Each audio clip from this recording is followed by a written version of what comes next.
Sinasabi ng nakaitim na buhok na lalaki na siya ang pinakakaunting baluti sa mga sundalo. At batid ng nakapink na buhok na babae na papatayin niya ang isang inosenteng sundalo. Nakangiti at sa isip-isip ni Baron Bids na ordinaryong sundalo lang ang kalaban. Pwede niya siyang ipahiya sa lahat ng gusto niya, pero survival ang priority niya dito. Lumapit ang isang sundalo kila Marquis Time at nakikiusap ito na umatras na muna sila, mga kilalang bisita. Nagbuntong hininga si Baron Breton, at sinasabi nito na dahil sa ilang tinaguriang loyal retainer ng Etnal na nangungulit sa kanyang manugang, napilitan siyang masaksihan ng ganitong kaiyahiyang tanawin. Nakangiting sinasabi ni Baron Guy na kaya ito ang Great Demon na nanakop daw sa Hilaga. Sinasabi ni Marquis Time na tiyak na hindi siya kakampi sa isang taong may kababang loob, pagpili ng isang karaniwang sundalo bilang kanyang kalaban. Nagalit naman dito si Baron Breton sa sinabi ni Marquis Time. Sinasabi ni Baron Guy na isang matapat na paksa na nagtataksil sa maharlikang pamilya, para pagsilbihan ng mang-aagaw. Hindi ba siya natatakot kung paano siya itatala sa kasaysayan? Napatingin naman ng masama dito si Marquis Time, at batid nito na nabubulok na ang royal bloodline, at naghihirap ang mga tao sa lupaing ito, at ngayon, sa wakas ay lumitaw ang isang hari na nakikinig sa kanilang tinig. Isang hari na maaaring yakapin ang kanyang bayan, ang kanyang katapatan ay nakatuon lamang sa gayong hari. Napatingin si Piaro kay Asmefel at sa isip-isip nito na gusto niya ba ang outfit na yan, aking kaibigan. Ito ang araw kung kailan ang isang great undertaking ay nakumpleto, ngunit siya ay nakabihis ng hindi maganda. Sino sa Seheran ang mag-i-imagine na kung ano siya ngayon? Pinili niyang pagsilbihan ang kanyang hari bilang isang karaniwang sundalo, upang maging isang walang kamali-mali na basalyo, pero alam niya ang totoo. Isa siyang masterful sword, isinilang mula sa mga talampakan na tumatama sa lupa sa pinakamababang lugar. Palagi siyang nagsisimula sa simula kapag hindi niya makita ang isang bagay na perpekto. Kagaya pa din siya dati, noong nasa Seheran pa siya.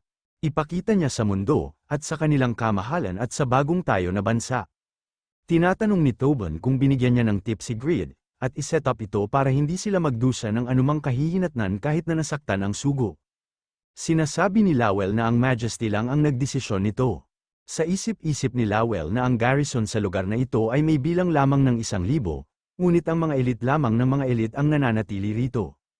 Kinalkula niya na kung may mapipili, malamang ay si Asmefel, na sa panlabas ay mukhang isang pinakamababang ranggo na sundalo. Natuto siya sa isang henyo na katulad niya, sinasabi ni Grade kay Baron Bids, na ang bawat kalahok ay mananagot ng buo sa resulta ng tunggalian, at kung manalo siya, hahayaan niya na ito. At tinatanong ni Grid kung maaari niya bang kunin ang Violet Kingdom na nagbabahagi ng parehong layunin? Sinasabi ni Baron Bids na personal na laban ito, walang kinalaman sa sugo. Sana ay tuparin niya ang kanyang pangako na iligtas siya kapag nanalo siya sa tunggalian na ito. May nagsasalita at sinasabi nito na parang madali siyang lumampas sa level 250. Ang isang karaniwang kabalyero ay matatalo sa kanyang presensya. Sinasabi ni Asmefel na walang ibang parusa ang naghihintay sa mga humahamak sa kanyang hari, kundi kamatayan. Sumugod na si Baron Bids at sinasabi nito na hindi iyon isang bagay na gusto niyang talakayin, sa isang mababang ranggo na sundalo. May sumisigaw at sinasabi nito na hindi kapani-paniwalang ang kanyang bilis. Nasa malapit na siya na saklaw, hindi man lang nakapag-react ang sundalo. Sa isip-isip ni Baron Bids na kaya niyang hatiin ang isang mababang ranggo na sundalo sa isang strike. Ito ay isang pagkakataon upang buhayin ang kamahalan ng sugo. Mali ang iniisip niya, Grid, pinapaikot-ikot ni Asmefel ang kanyang spear, at hindi naman makapaniwala si Baron Bids na madali lang nito hinaharangan ang mga atake niya. At sa isip-isip ni Baron Bids na binok niya yung atake niya nang walang ka-effort. At mabilis naman nag-counter-attack si Asmefel, at mabilis nito binago ang kanyang atake pataas, at napapamura na lang dito si Baron Bids.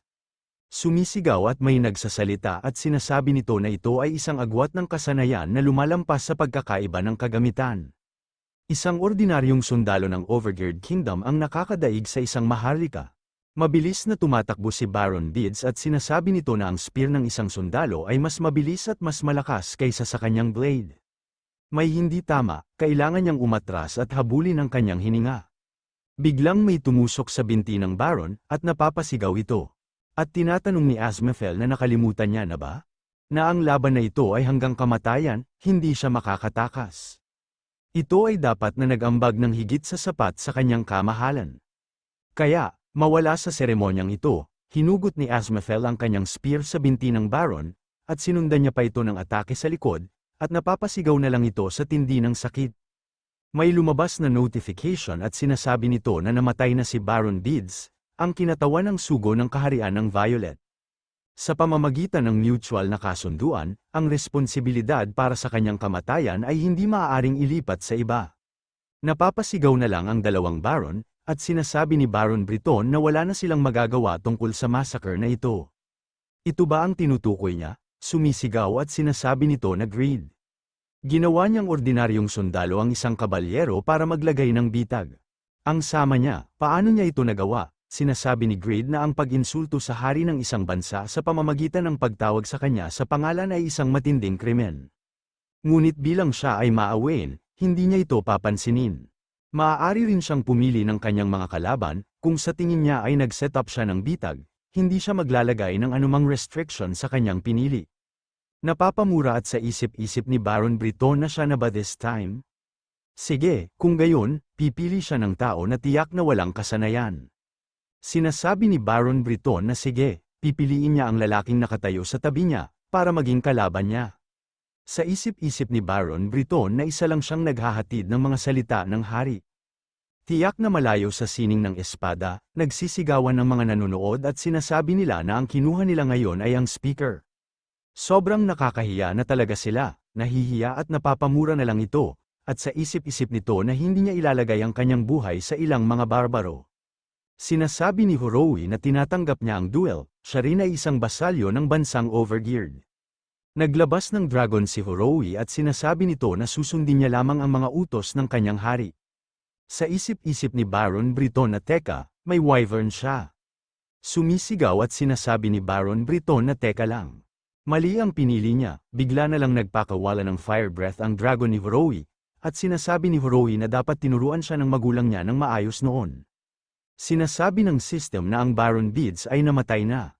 Sa isip-isip ni Baron Guy na isang mababang ranggo na sundalo na mas malakas kaysa sa isang kabalyero, at ngayon ay isang tagapagsalita na may isang wyvern.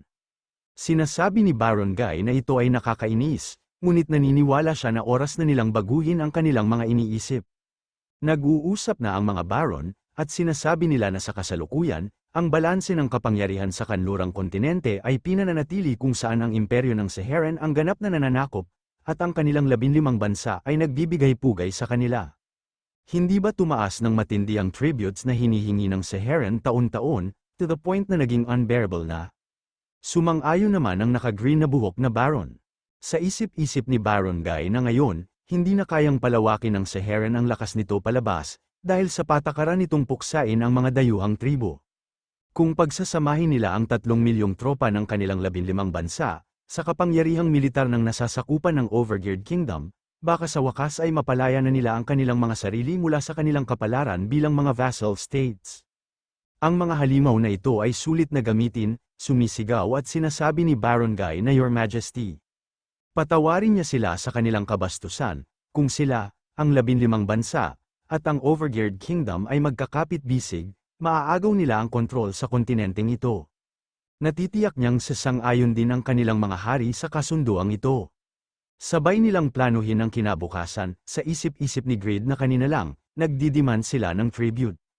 Ngayon, gusto na nilang kumampi sa kanila, maganda, sasama na lang siya sa Agos. Sinasabi ni Lowell na huwag pansinin ang kanyang mga salita at ipagkaloob muna ang mga gantimpala at parangal sa mga nagtatag na nag-ambag. Nagtataka naman si Greed at tinatanong nito na ano. Bakit nila ito tatanggihan? Napapatanong at sa isip-isip ni Greed na kung ano ang ibig sabihin ni Lowell. Ang mga sugo ay ganap na nagbago ng kanilang saloobin. Ang panukalang alyansa na ito ay lubhang kapaki-pakinabang sa kanila, dahil ito ay makakatulong sa kanila na mapanatili ang imperyo. Pero kung iminumungkahi niya ito, dapat ay naglalayon siya ng mas magandang resulta, tama ba Lowell? Tumalikod na si Greed at sinasabi nito na magsisimula na ang rewarding ceremony. Nagtaka naman si Baron Guy at ang mga Baron, sinasabi ng naka-black na buhok na Baron na tumalikod siya sa kanila. At sinasabi ng naka-green na buhok na ano, hindi niya sila narinig. Galit na galit at sa isip-isip ni Baron Guy na hindi, malinaw na narinig niya ang mga sinabi nila.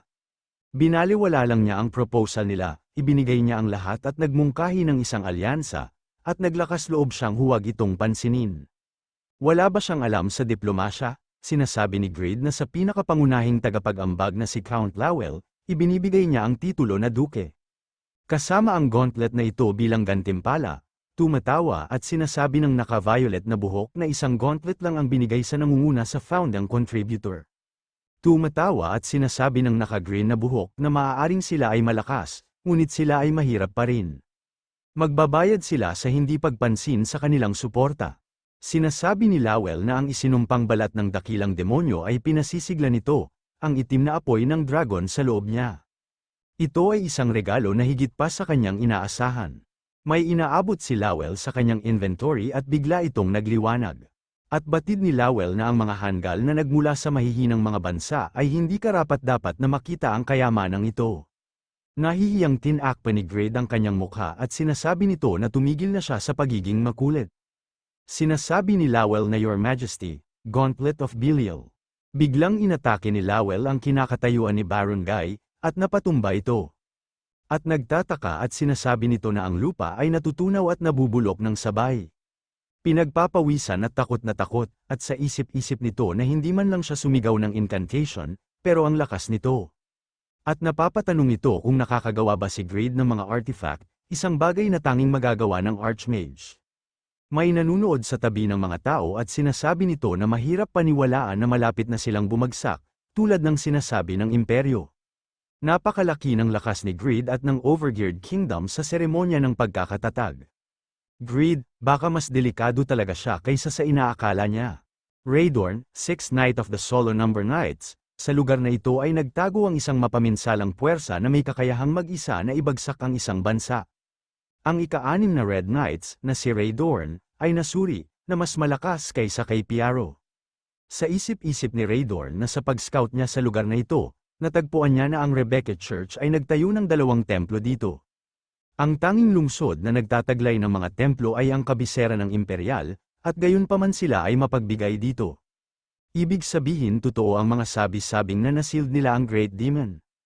Naisip niya na ito ay higit pa sa isang kasinungalingan upang bigyang katwiran ang pagkuha niya sa trono, at upang pakalmeyin ang mga mamamayan.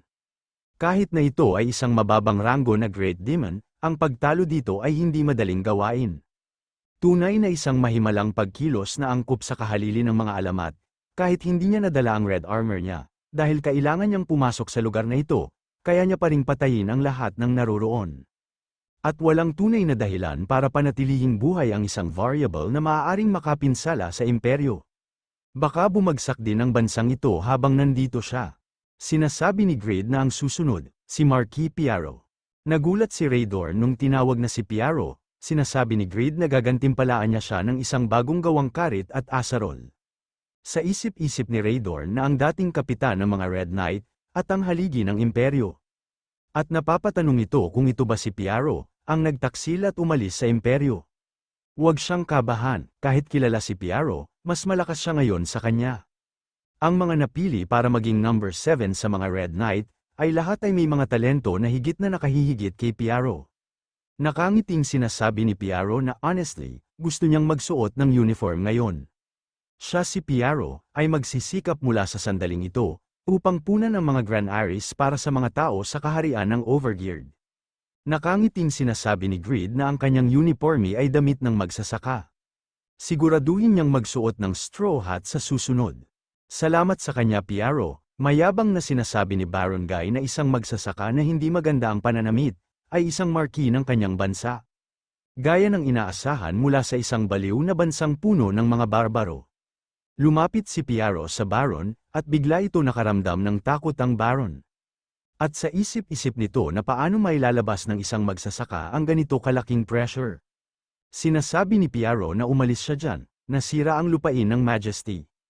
At nagtaka naman dito ang Baron, ginamit ni Piaro ang kanyang bagong asarol at inaayos nito ang nasirang sahig. Bigla na lang may lumabas na malakas na liwanag, gulat at hindi makapaniwala, at sinasabi nito na isang artifact na nakapagpapagaling sa lupa at nakakapagpatubo ng mga pananim sa isang iglap. At sa isip-isip nito na isang hindi kapani-paniwalang kakayahan. May imposible ba talaga sa mga taong ito? Sinasabi ni Lowell na ngayon na ang panahon, Panginoon niya. Sinasabi ni Grid na Baron Guy, mula sa Fold Kingdom. Sinabi niya ba na gusto niyang makipag-alyansa sa Overgeared Kingdom? Sa isip-isip ni Baron Guy na dapat nilang isecure ang Overgeared Kingdom sa lahat ng paraan. Sinasabi ni Baron Guy na siyempre, ang Saharan, ang ganap na makapangyarihan, hindi matatalo ng kanyang bansa ng mag-isa. Nakikiusap siya na ang alyansa ay makakatulong sa kanila sa future. Sa isip-isip ni Raydorn na isa lang ba siyang talentadong magsasaka? Walang paraan na siya ang kanilang knight captain na isang farmer lang, kaya malamang na pareho lang ang kanilang pangalan. Nagsasayang lang siya ng oras sa walang kwentang tao. Anyways, ang lakas ng loob nila para mag-join force, para kalabanin ang kanilang empire. Hindi mahalaga kung magsanib puwersa ang mga maliliit na fries na ito, ngunit maaari niya ring burahin ang mga ito bago ito maging nakakainis. Ito ang pinakamalakas na sining ng pagguhit ng espada sa kanlurang kontinente, natagpuan sa isang maliit na bansa na winasak ng imperyo pagkatapos niyang maging ika-6 na kabalyero.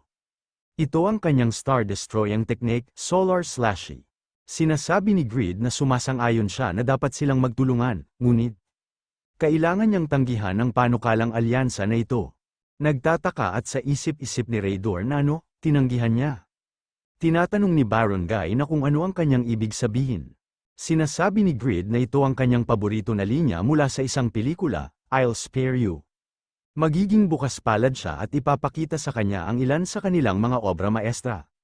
Tiwala siya na ang mga armor at sandata na ito ang pinakamahusay sa kontinenteng ito. Ito ay ang kapangyarihan ng Overgeared Kingdom, hindi nila ito maibibigay sa ilang random na paraan. Malalampasan pa nila ang imperyo, sa makatuwid, ang isang alyansa ay hindi katumbas ng halaga sa bargain, siya ay maglilingkod sa Overgeared Kingdom, mula sa isang paglalakbay, at nagsimula ng mag-isa, hanggang maging hari ng lahat, sumisigaw at sinasabi ni Baron Guy na anong klaseng kalokohan ang ibinubulalas niya. Overgeared King, sa isip-isip ni Raydorn na ito ang lahat ng sinasabi ng hari, lalagpasan niya ang empire, magiging hamon sa mga dakilang kapangyarihan.